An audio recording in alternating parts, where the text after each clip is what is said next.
Hi everyone, welcome back to this channel. In this tutorial, I will show you how to spawn treasure hunt yourself and fish it. Like, if you are still struggling with to get the withering reels for the withering rod quest, this new update makes things much easier. In here, you no longer have to wait for the developers to randomly spawn a treasure hunt event. Now you can start on yourself. First, just tap on the weather machine's icon on your screen or just head directly to the weather machine island. Just tap on it on here. Then in here, just select the treasure hunt, this one. And in here, you will need 1 million coins on here.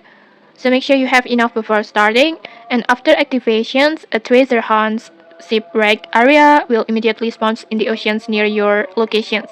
Then simply travel to the event area and then dive underwater and start opening treasure chests just like normal. And the treasure chests contain various random rewards, and if you are lucky you can get the withering reel, which is needed to complete your withering rod. And okay, that's it. That's the easiest way to spawn your own treasure hunt event in Visit. If you found this helpful, don't forget to like, comment, and subscribe for more tutorials. Thanks for watching and see you.